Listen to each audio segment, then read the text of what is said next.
Community Matters.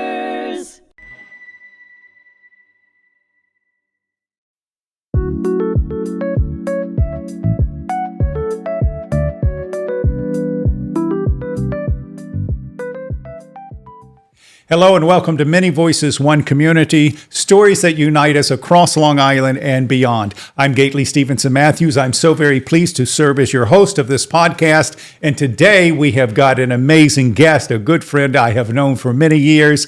And she is, among many other things, the president of the North Shore Hispanic Chamber of Commerce, which is how we really got to know each other. That's correct. She is a realtor, and she is involved in so many other things in the community. And Connie, I am so delighted to finally have you on the show. Thank you so much for joining us. Oh, my pleasure to be here, and thank you for inviting me, Gaitley. I will say, I was looking, going back over the things that I'm aware of that you've done in the community, many of the honors that you have received over the years. And but I want us to back up a little bit because I have the great fortune of having been in your home, whether it be Thanksgiving or whether it be Yes, whatever meal, Easter, and also to know your family and to know your mom. And oh my gosh, what an incredible, and I feel like to know you is to know your mom because I see in you that drive and that sense of importance of serving the community that comes from a place that is so genuine and real, and that certainly is who your mother is. So if you don't mind, I'd love to take a deep dive. Okay. We're going to go into the other stuff, but I'd like to hear a little bit about your journey and your journey as it relates to your mother. Do you mind sharing in that way? Not at all. Yeah, I'd really think our listeners would love that. So I am one of 7 children, okay, and I'm the baby. I'm the youngest of the family. And so from the very beginning, I had to learn how to share with my 7 siblings, which is a beautiful attribute, I have to say, Sure. because it does teach you to be giving. Right. And it teaches you to not worry about having specifically your own bedroom. I didn't have my own bedroom until I was 25. Right. I shared it with my siblings, my sisters, and the 4 boys and 3 girls. And the girls shared, and then the boys shared. And I've met a few of them, not all of them, but most of them. Yes. So it was interesting. And even to study, I mean, it was quite, I'm a good studier. As you know, I'm also an attorney. So it was a challenge to find quiet in the house. But you have to force yourself to really, shut everything around you and just focus on your task. Again, another great skill to learn throughout life. Right. Because as you go through life, there's a lot of noise of everything, and you have to know how to stay focused on your goals and what you want to accomplish. So, and my mom, going back to mommy, she was the best example for us because I was born in Colombia, South America, and she did divorce my dad. Unfortunately, he was not the responsible man that you would hope for, especially when you have 7 children in your family. So mommy had to pick up her bags, and my grandmother had already been in the USA, and she called mommy and got the paperwork in the right way. And mom brought us all over to the USA. So she had to work 2 jobs, to make ends meet. Wow. And she's amazing, and I still, every day that I grow older, I respect her even more. Sure. Because I don't know how she did it. She would leave 6 a.m. in the morning, go to one job, come back to the house right after we got out of school to make sure that we got home, that we were not into any bad things. She would make sure that she left everything cooked before she left to go to work so that we would have our meal when we got home. And then she would leave to the other job to be there at 5 o'clock and work from 5 to 11 o'clock at night. So that discipline that we only had to look at her to really understand diligence and discipline and work ethic. And we all learned from that. I have to say, all of us Well, I know, and knowing your family, I mean, you're an attorney. Yes. I know all of your family are very accomplished people doing incredible things for the world and for the community. And, I just think your mom must be so very proud of everyone. I just can't, what a place to be, as hard as she has worked. Now, I also wanted to bring up your mom because, so viewers know, full disclosure here, I had the great honor of serving on the North Shore Hispanic Chamber of Commerce, where Connie is president. At that time, Ever Padilla was the the president at the time when I came on, and is now involved as the vice president of the organization, and Connie is president. But I was honored to serve on the board and be involved. And part of the time that I was there was when we honored your mom. And what was the award that we gave her? The American Dream Award, one of the most beautiful, memorable nights, I have to say. Yes, and if why don't you share a little bit about that night and how you felt with your mom receiving that award and why that was important? So Mommy, throughout her life, just basically, especially when she came to the States to take care of her 7 kids, sacrificed herself so much, and she would put us first. And no awards, no pat on the back. We were all young, so she was taking care of us. So, and then she's such a humble woman. All she wanted to do was to make sure that we had what we needed to move ahead in life. And I have to say, she did an amazing job. I never felt that I missed anything. I never went hungry. We always had a roof, and she was so responsible to know how to take care of her finances as well, with 2 jobs that paid, not huge amounts, but she was an incredible manager of that as well. So to be able to come full circle and have a night where she is honored and she is put on the limelight, because she always wanted to push us out to the limelight and reward us and award us. But to be able to do that for my mom and have her, she was about 80 at that time. Right. And I remember, and I will say, and also you've had so many other also recipients of that particular award. And she was the first one, so it was super special. Right. Yes. She was the first one. And I will always remember that night. And I just, it was certainly a special night. One thing she did say at that night that I still remember is that when we asked her if she wanted to speak, she said yes, to say few words to thank the North Shore Hispanic Chamber and everybody there supporting her. She said, I feel like the first day I came to this country. The happiness that I have in me is amazing. That I teared. I mean, I think a few of us teared that night. Of course. Because it just made me so happy, to make her alive, and realize that what she has done is not an easy task. Yes. And, I think the expression is, the apple doesn't fall far from the tree. Oh, thank you. And I think you talk about organization and skills and what it takes to manage, the finances. You're an attorney, you're a realtor, you were president of the North Shore Hispanic Chamber of Commerce.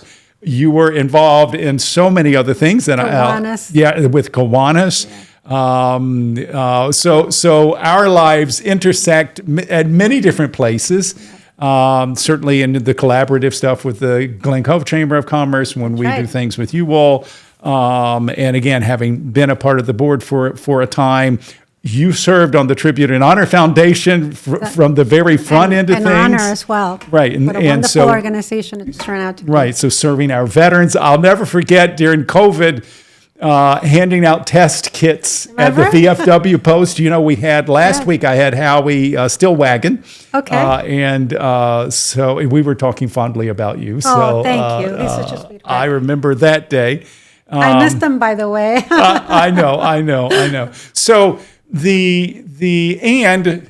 everything from, I've seen the look in your eye when we've got an event to put together, or a turkey drive, or we've got a gift giveaway for kids in need, or an event that is addressing the business community.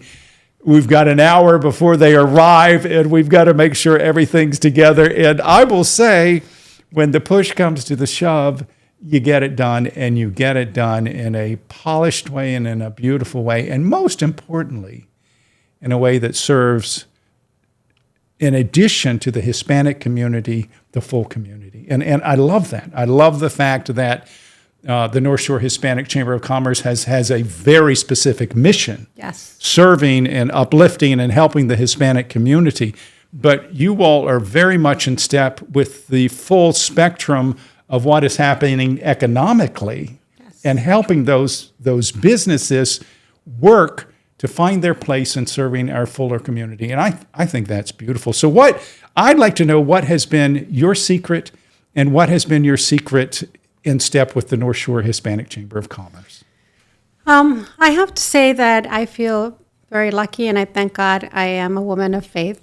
And I feel very lucky that I have had the opportunity to come to this country when I was just 5 years old. And therefore, I was able to integrate very fully and was able to get educated properly. And I earned my law degree here. So that has given me a full ability to understand mainstream America. And I have to say that I'm fortunate to have integrated into mainstream America very well. But I also am Colombian, and I also have my Latina soul. And I speak Spanish to my mom, for example. We kept that language together, which is great because I wanted to keep my language. And I understand my Hispanic people. And I was able to see something that I didn't have because I was lucky enough to integrate, but I was able to see that perhaps the people that came a little older than me, I even see it with my siblings that are older than me, that the integration was not as easy, even with the language barrier. I was a very young little girl, so I picked up English very well. My other siblings, especially the older ones, speak well, but very strong accent, and took them a little longer, and sometimes I saw that they didn't feel as comfortable as I would coming into any room. So when it came the opportunity with the North Shore Hispanic Chamber of Commerce, I saw that not only within my own microcosm of my family, but I saw it in the general community, that there was a big hole of understanding the Hispanic population and perhaps not seeing the value that the Hispanic community would bring to the table. And lucky enough that I saw both virtues, I said to myself, let me give back at this point of my life. So in other words, you were gifted with the ability to be in both worlds. Exactly, and understand both worlds. Right. And feel extremely integrated in both worlds. Right. And able to cross that bridge either way and feel just fine. So I said, I know it can happen, and I saw people suffering for not being able to do that, and perhaps being seen by mainstream not in their best light because there was miscommunication. So I said, there's a need here more than anything to provide a platform where I integrate both sides and I create a common thread. We all want education. We all want a good home. We all want health. And we all want to thrive in our businesses. Right. And I know the Hispanic population is growing in the USA, and we're very hard workers. We're very, just like my family is, there's millions of them like myself and my family, where we want to get things done and we are proud of what we do. And I know that adds value to the economy, and mainstream businesses would benefit from understanding that. Right, sure. So that when the two sides got together at a table, it would be a win-win for both. Right. And that's why I think the Hispanic Chamber has a place in the map, and a necessary place in the map, to allow people to understand we're all the same, and only with good communication and common ground do we get over the hurdles that keep us apart? Right. And I will say, as you know, the name of the podcast is Many Voices, One Community. Yeah, beautiful name. I think you're speaking to that specifically in this moment, because you do. At the end of the day, whatever your background, I often say, unless you are a Native American, we all came here at some point. Exactly. We all came here at some point. And we all assimilated, and we all learned, and we all, became Americans and became part of this community. But whether it's Hispanic, or whether it's an Asian American or Black American or gay American or older people or younger people, whatever the situation, at the end of the day, all of us want good communities. Yes. We want good educations for our children. We want everybody to have opportunities. And I often feel like sometimes the lack of opportunity, sadly, is about people who just don't want to open the door. And that does exist, and that exists in a way that we cannot deny and we have to address. Yes. But also, oftentimes, the lack of opportunity is about overtly so much opportunity going to your best buddy that you know from the same church, or know from the same civic club, or know from this. And the fact that those are not always as integrated as perhaps we would like them to be, that it becomes pro everybody else. And in doing so, does not give opportunities to the fuller community. Correct. So there's obvious opportunities that don't happen because people in a wrongful way just don't give the opportunities. But there are also people who it doesn't occur to them. That's correct. I think there are many different levels of not giving people the opportunity to see the gifts that are out there. And from my vantage point, having had the opportunity to have worked closely with you and to work closely with everybody and everybody on that board, is that I've seen where you all have opened that door, and you do it many different ways. You do it with the educational kind of things that you do. You do it with the serving the community, families who are in need. And I often feel even like something as small as the toy giveaways. Yes. My favorite. Yeah, my favorite too. I love that. I love that. And this is the business community also doing things for the fuller community and for families in need who need toys. And what's more basic than that at the holiday season? Exactly. But there's something magical that happens when the community does that. But then I'm working side by side with somebody gathering the toys, who maybe had a very different upbringing than I did, or maybe comes from a different background or racial heritage than I did, or a different age. And in the midst, I find, of doing the job of serving our families who are in need, correct, there is a byproduct. That's right. And that byproduct is we're caring for the community. And in the midst of all of that, I realize that even though I am quite different from you, have a much different background than you, we're really all the same. Absolutely, Gaitley. And I think getting together, and even with our own Hispanics, sometimes they're shy and they're fearful, and they stay within their own space as well, perhaps too much.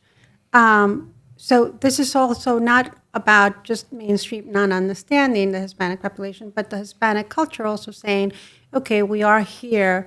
We need to open our hearts as well. We need to be out there. We need to serve as well, because that allows everybody to get to know each other a little bit better and realize that we all have the same values, in a solid community. So it's just been a privilege to see that within the Hispanic Chamber of Commerce, to serve everybody, because when we have our toy drives, when we have our turkey drives or our backpacks, we're not just and doing your membership also, right? You're open to the full community, so we're not doing it for just the Hispanic community. We're doing it for anybody that needs a backpack, and a child that needs a turkey, or whatever, during the pandemic, we had so many food drives. We had people from all cultures.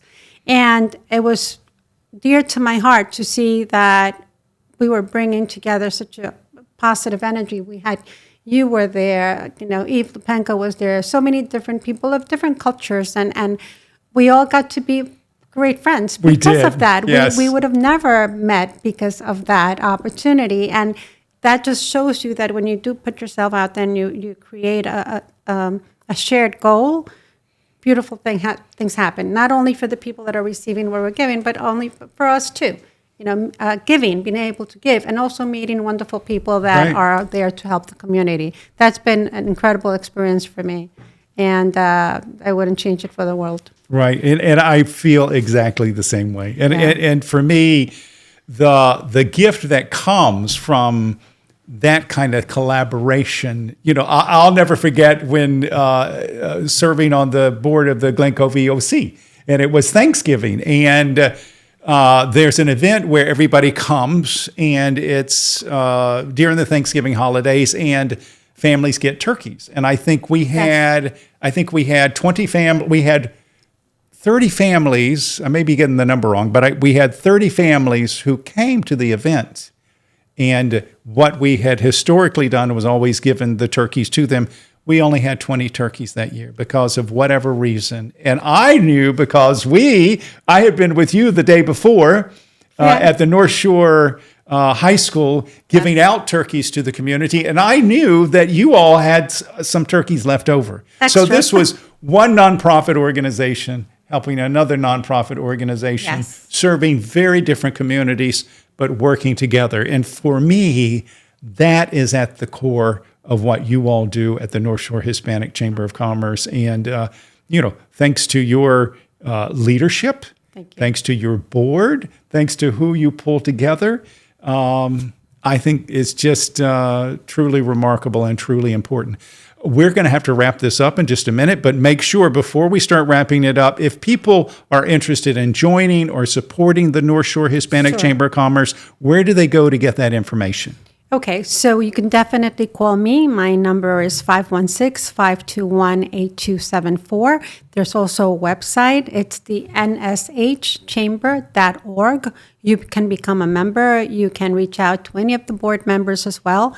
I couldn't do this on my own. We have an incredible set of board members, and I thank Gaitley. He has been a board member in the past and is a current member, so I totally appreciate that, because you don't have to be in the board. You could be a member and come to the events. You can volunteer to help out in the events as well. We're always looking for volunteers. So I welcome you as a member or as a volunteer, or even an opportunity to sit at our board. That would be fantastic as well. So please, Connie Pinilla, you can reach me at that number, 516-521-8274. And I will tell you, they are the loveliest group of people and a determined group of people and a wonderful group of people to work with. Thank you. Connie, I will just say thank you so much. I'm so pleased to have finally gotten you on the program. Thank you. And what a great time. And we will see you at many events coming up. I know. Yes. There's the culinary event from the Glen Cove Absolutely. Chamber. Monday night. That's right. Yes. Wonderful event. I've gotten very close to all the out networking groups, which is a fantastic opportunity as well. Thank you, Gaitley, for having me here. Thank it's you. an honor and a pleasure. It's real. I feel exactly the same. Thank you so much. So again, you have been watching Many Voices, One Community. I'm Gaitley Stevenson Mathews. I am so pleased to be your host, and my guest today has been my good friend, Connie Pinilla. Thank you so much, and make sure you tune into all of the hmTV at hmTC podcasts. Bernie Firstpan, who is our executive director, does an incredible job here at the Holocaust Center. So make sure you tune in. Thank you so very much. Until next time, have a good week.